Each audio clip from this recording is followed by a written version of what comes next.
Muy buen tiempo, queridos hermanos. Estamos otra vez aquí. Qué bueno que se tomaron el tiempo y pues vamos a seguir adelante con nuestra reunión. En este tiempo ya es hora de escuchar el mensaje. Y el mensaje pues es el plato fuerte, es una de las cosas más importantes. Todo es importante, pero el mensaje de la palabra de Dios es el que nos va a aportar alimento, nos va a aportar nutrientes, nos va a dar estímulo, nos va a dar fortaleza para seguir adelante, además de que aclarará ciertas dudas que podemos tener con respecto a nuestro caminar diario. El día de hoy vamos a tener nuestro mensaje titulado El llamado de Dios. Y es algo importante que tenemos que considerar porque Dios nos ha rescatado. Dice el apóstol Pedro que somos una nación santa, un real sacerdocio, y dice ahí para qué es que fuimos llamados, para que anunciemos. Cuando el apóstol Pedro escribió esta exhortación ahí en su carta, pues él estaba convencido de que las cosas eran así.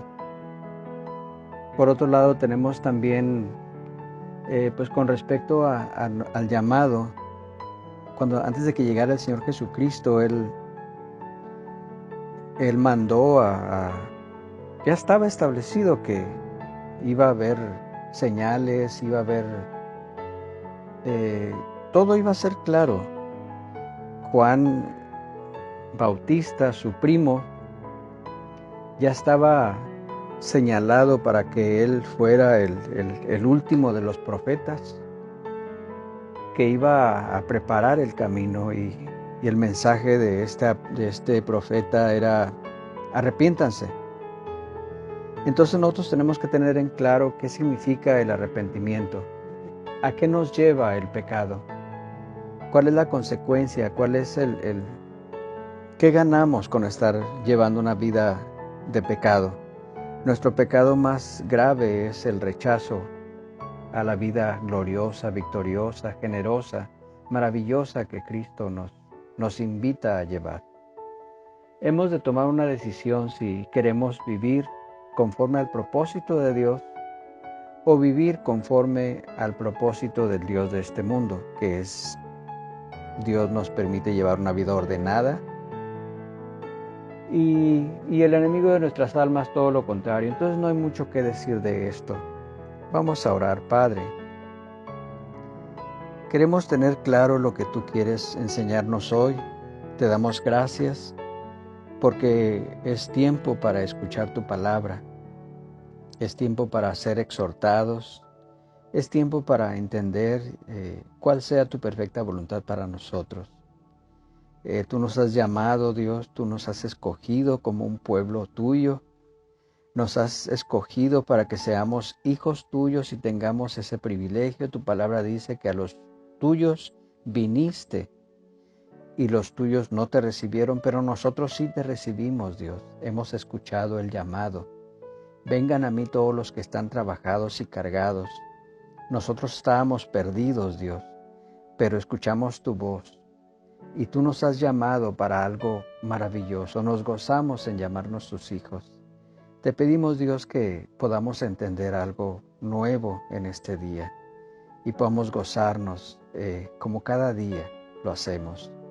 Bendice nuestras vidas, Espíritu Santo, toca nuestras vidas, nuestros corazones, para que podamos estar atentos hoy a tu palabra. En el nombre de Jesús. Amén.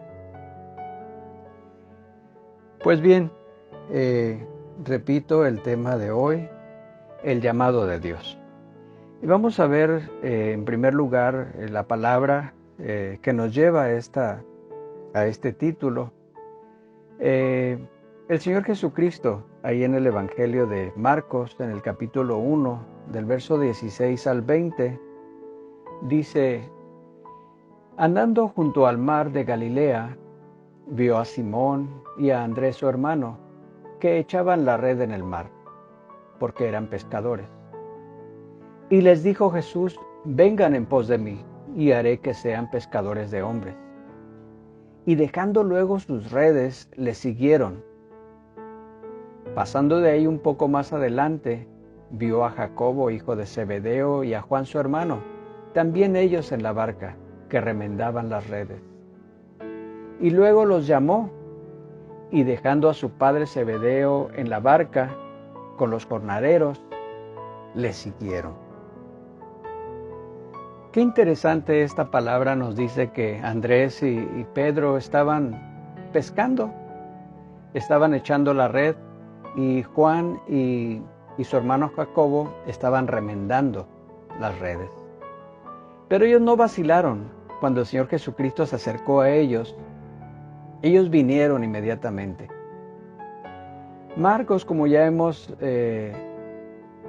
sabemos, escribía, él es para un pueblo un tanto raro en aquel tiempo, pero muy conocido, los romanos.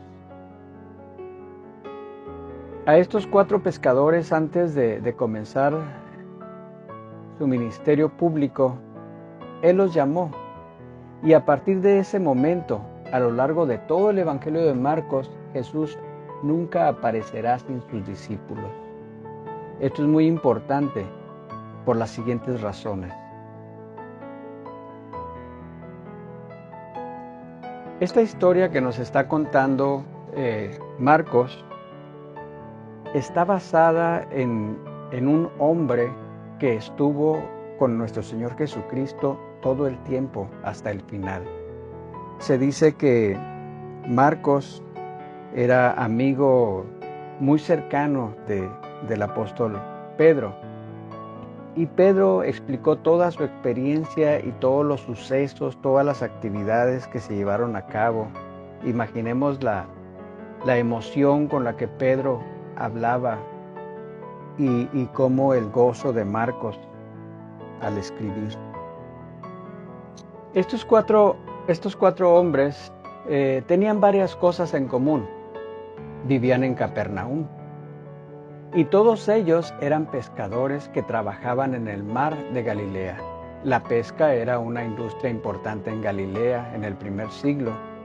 La impresión que tenemos aquí es que estos 4 discípulos probablemente pertenecían a lo que pudiéramos llamar la clase media en Galilea. Otro detalle interesante es que los 4 primeros discípulos también fueron discípulos de Juan Bautista. Esto lo podemos ver, si quiere tomar nota, en el Evangelio de Juan, capítulo 1, del 35 al 42. Un tema más interesante aquí es que todos ellos conocían a Jesús. Nazaret y Capernaum no estaban muy distantes la una de la otra, pero ya había pasado un tiempo cuando Juan les presentó a Jesús. Él les dijo en los evangelios sinópticos, se da más detalle de esto. El evangelio de Marcos es un evangelio muy reducido. Él se va directamente a los hechos y se ahorra muchas palabras. Entonces aquí vemos que estos 4 hombres ya conocían a Jesús, por eso fue que cuando Él les dijo, ven, de inmediato ellos lo siguieron. También tenemos aquí que cada uno de ellos tenía su propia personalidad. Pedro, él era impetuoso. Llegó a ser el líder de los 12 y se menciona en primer lugar en todas las listas de los apóstoles. Tanto él como su hermano Andrés eran de Betsaida, aunque en el momento de su llamado radicaban en Capernaum. Andrés fue el primero en conocer a Cristo. Lo tenemos ahí en Juan capítulo 1, verso 40. Y Andrés lo llevó a Pedro. Le dijo, mira, hemos encontrado al Maestro, hemos encontrado al Mesías. Siempre Andrés aparece en las Escrituras llevando gente. En tercer lugar tenemos a Jacobo. Tanto él como su hermano Juan tenían un carácter fuerte, lo que les hizo merecedores del sobrenombre hijos de trueno, que según Marcos 3:17 nuestro Señor Jesucristo les impuso. Ellos eran ambiciosos y le pidieron a Jesús ocupar los primeros puestos en su reino. Y tenemos que Jacobo, según la historia, fue el primero en ser martirizado, ya cuando la iglesia fue perseguida después de la resurrección de nuestro Señor Jesucristo. Lo tenemos ahí en Hechos 12, verso 1 y 2.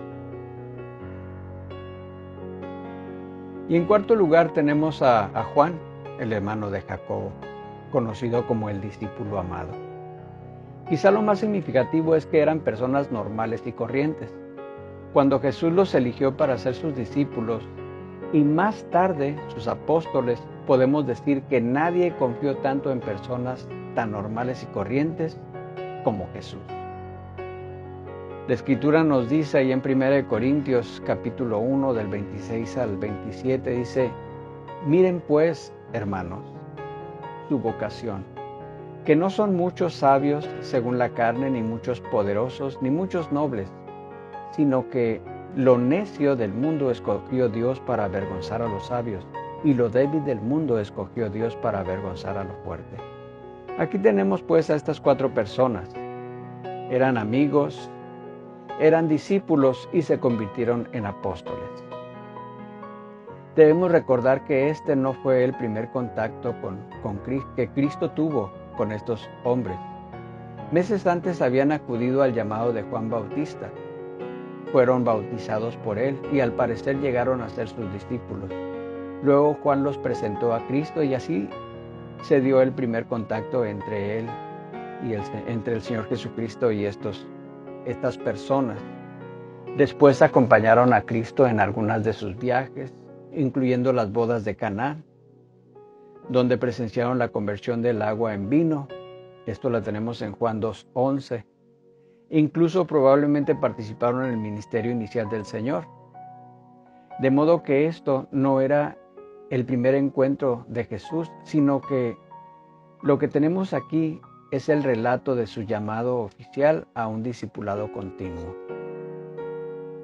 En términos generales se puede decir que antes de ese momento habían sido amigos de Jesús, mientras que en esta ocasión adquirieron el compromiso de un discipulado por el que seguirían a Jesús permanentemente.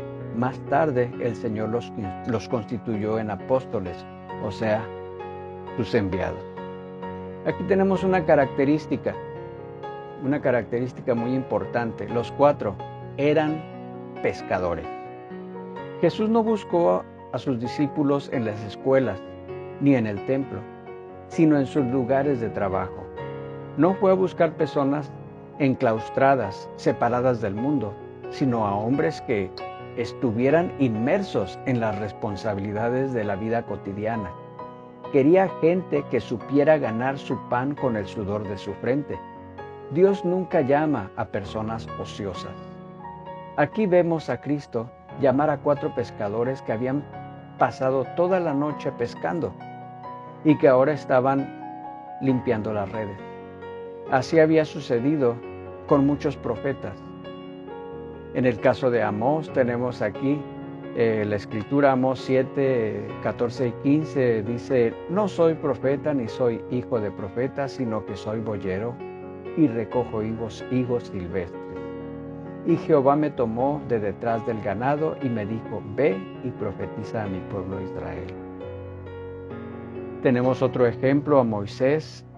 Moisés guardaba un rebaño cuando Dios se le apareció en la zarza ardiente. Gedeón trillaba cuando el ángel le comunicó un mensaje del cielo. Eliseo estaba arando cuando Elías lo llamó para que fuese su profeta, para que fuera profeta en lugar suyo. Jesús fue carpintero hasta que comenzó su ministerio público. Consideremos también algunas situaciones de las cuales hemos sido testigos. Los mejores predicadores están hechos de laicos que están dispuestos a dejar sus negocios para servir a Cristo. Laicos se refiere a personas que no estudiaron el ministerio, sino que atendieron al llamado y después se prepararon. Pero lo dejaron todo. Fueron personas muy exitosas en los negocios, en las empresas, en profesionistas de renombre, que decidieron atender al llamado. Se prepararon y se convirtieron en uno de los mejores, se han convertido en uno de los mejores predicadores. La mejor preparación para tareas futuras es realizar con fidelidad el trabajo actual. ¿Estamos ocupando bien nuestro tiempo?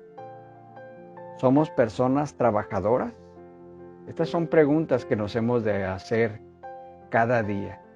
El Señor Jesucristo dijo, vengan en pos de mí. Lo primero que notamos en este llamado es la inmensa misericordia de Dios. Aunque Él no necesita que el hombre le ayude, sin embargo, en su misericordia estableció colaboradores. Vemos también que el Señor ejerce su soberanía. El hecho de que fuera Él quien tomara la iniciativa y la autoridad con que lo hizo, sitúan a Jesús en el mismo lugar que Dios ocupaba en los relatos de los llamados que realizó en el Antiguo Testamento. En estos relatos era Dios quien llamaba directamente a los profetas y reyes del pueblo para encomendarles una misión.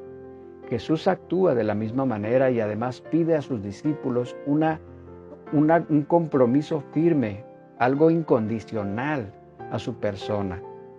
En el reino de Dios, la iniciativa para cualquier servicio surge siempre de Dios. Nosotros podemos desear algún ministerio en concreto, pero aún así será necesario esperar a que sea Dios el que nos llame a Él. La palabra, vengan en pos de mí. ¿Y cuál fue su respuesta? Ellos le siguieron. Ellos pudieron haber dicho, ¿no es el hijo de José, el carpintero de la cercana Nazaret? ¿Acaso no es él también un carpintero? ¿Por qué hemos de seguirle? El hecho de que no dijeron nada semejante, sino que de inmediato lo dejaron todo para unirse a Jesús, no solo habla bien de ellos, sino que especialmente exhibe el carácter magnético y majestuoso de su Maestro. Nuestro Señor Jesucristo tenía autoridad, tenía algo muy especial. Es evidente que tuvieron que ver algo único y singular en Jesús. Tuvieron que ver algo único y singular en Jesús, porque de lo contrario, seguirle habría sido una temeridad y no un acto de fe. Aquí tenemos una evidencia de la tremenda autoridad de Cristo y el poder de sus palabras. Su palabra impacta en el corazón de las personas y les lleva a dejarlo todo para seguirle, dedicando sus vidas totalmente a su servicio.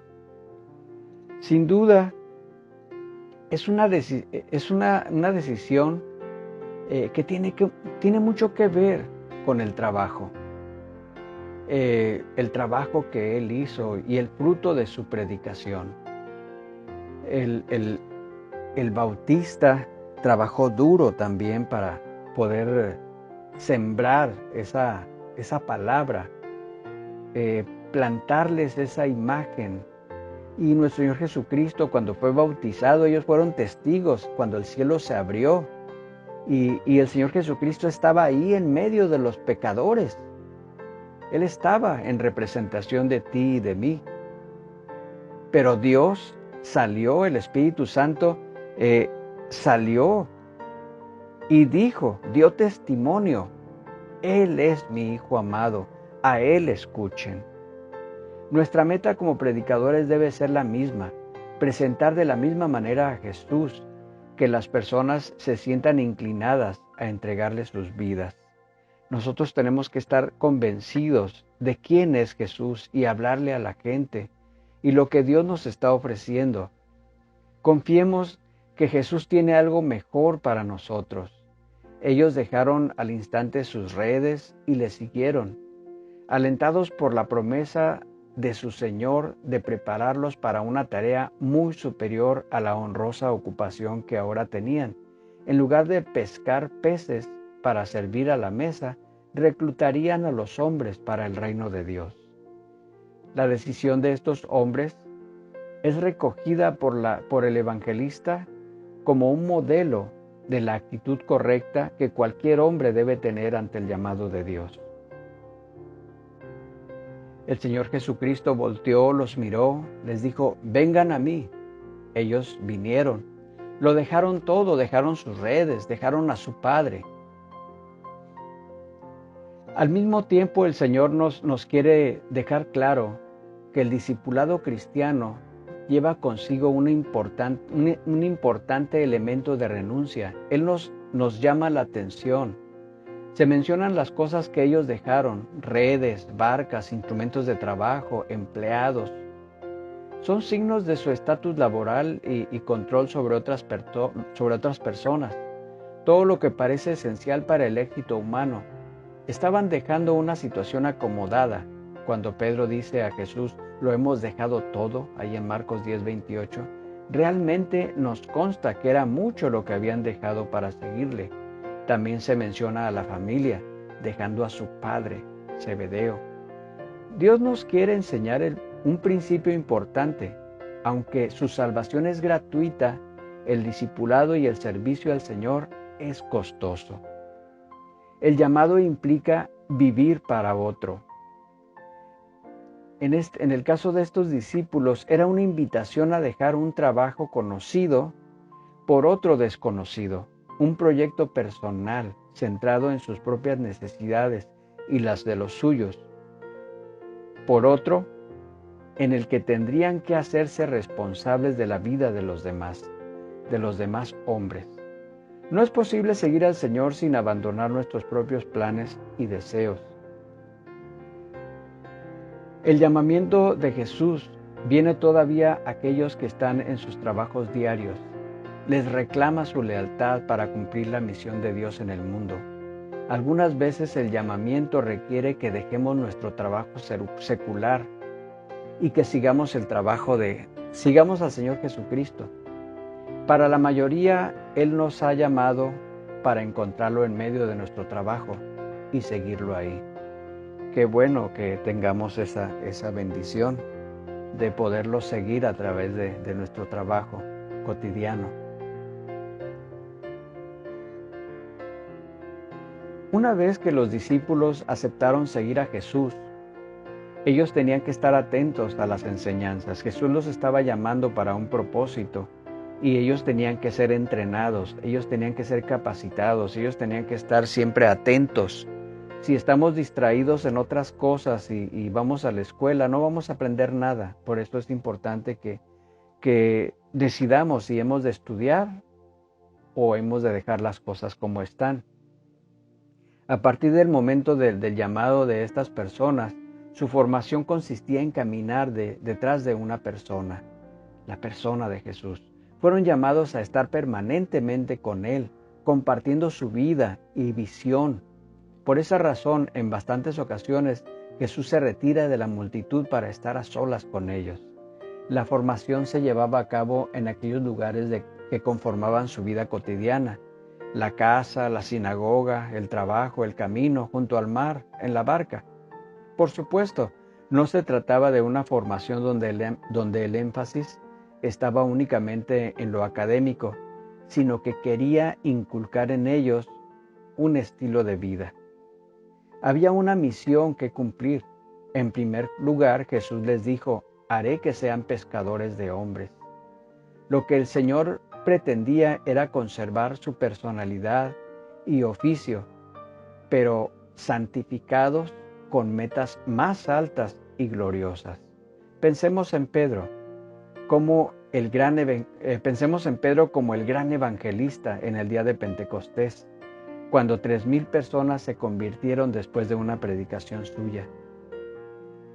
La formación que había adquirido en su trabajo, una vez santificada, sería también utilizada por el Señor para esta labor. Hay una gran tarea en el mundo entero. Tenemos una misión que cumplir. La palabra está escrita para nosotros, los testimonios, El Espíritu Santo está atento, está listo para enseñarnos, para guiarnos, para nutrirnos, para capacitarnos. Pero nosotros tenemos que darnos ese tiempo, decirle al Señor, Señor, escucho tu llamado, aquí estoy.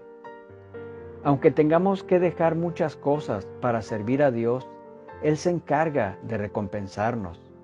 De todos modos, servir a Dios constituye un enorme privilegio. Marcos da importancia al discipulado a lo largo de su obra, y ya en este breve relato insinúa sus rasgos básicos. La iniciativa siempre la tiene Jesús, porque tiene que ser así. Él es el Maestro. Jesús llama básicamente a una comunión de vida y a un seguimiento personal, que implica identificarse con su misión, pescar hombres. Pero primero en la comunión de vida y después será el pescar. Tenemos que entrar en su presencia, tenemos que escuchar su voz, tenemos que orar al Padre así como Él nos enseñó. Tenemos que tener esa íntima comunión. Y si logramos esa íntima comunión con Dios, entonces podremos ir a pescar. Esta llamada la hace a un grupo en el que cada uno debe de seguir a Jesús en comunión con los demás llamados. Hay mucha gente que pretende ser llamada. Tú mismo consideras que eres llamado.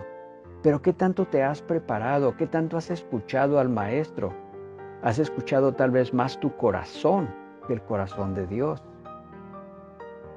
Es importante que consideres cuántas veces has escuchado la voz de Dios que te dice, ven. ¿Cuántas veces has visto las necesidades en el mundo y le has dado prioridad a otras cosas que a esas necesidades, teniendo la oportunidad para atenderlas? Es importante que te veas delante del Señor. ¿Cómo está tu relación con Él? ¿Estás listo para el llamado? ¿Estás preparado?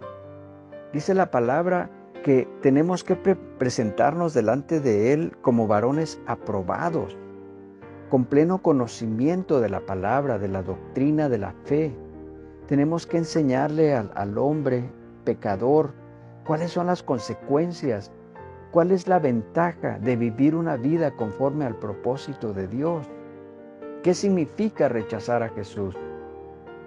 Qué tremenda cosa es caer en manos de un Dios vivo. Tú y yo, ¿cómo estamos? ¿Cómo está tu servicio? ¿Cómo está tu capacidad para servir? Hay gente que habla mucho, tal vez yo hablo mucho, pero doy muy poco a entender. Es importante que reflexionemos. Hemos de entregarle nuestra vida, nuestro corazón. Podemos darle mucho a nuestro Señor. Él nos lo da todo. Y nosotros nos limitamos. Si tengo tiempo, voy a la iglesia. Y voy a la iglesia, pero ando todo distraído. Si tengo tiempo, recibo el discipulado. Si tengo tiempo, leo la palabra. Siempre si tengo tiempo. Siempre tienes tiempo. Te tienes que dar el tiempo. Te tienes que comprometer con el Señor. Cada día tienes que estar ahí y decirle, aquí estoy, Señor, te quiero escuchar. Aquí estoy, Señor, quiero aprender. Aquí estoy, Señor, te quiero servir. Quiero agradar tu corazón. Vamos a orar, Padre. Te damos gracias por el llamado que tú has puesto en nuestros corazones. Sabemos que tú nos has dado el privilegio de servirte. Probablemente estamos siendo negligentes, estamos siendo distraídos. Padre, yo te ruego que tú me ayudes a estar más atento a los planes que tú tienes para que yo te sirva. Ayúdame a ser sensible a tu voz, Dios, a buscarte cada día, para que mi trabajo en ti sea abundante y tú te sientas feliz de mi trabajo, Señor. Te quiero agradar más que cualquier otra cosa. Te quiero agradar a ti, Padre. Ayúdame, Señor, a aumentar mi fe. mis fuerzas, a estar, Señor, a depender siempre de ti y no del escrutinio de las personas, no de lo que los demás piensen. Yo quiero depender de ti, Señor, y quiero que tú me enseñes a agradarte, a estar atento a ti. Espíritu Santo, guíame. Te lo ruego, enséñame, Dios, a amarte como tú lo mereces. Tú te diste todo y nosotros, Dios, somos tacaños. Ayúdame, Dios, a agradarte. Gracias, Padre, en el nombre de Jesús. Amén.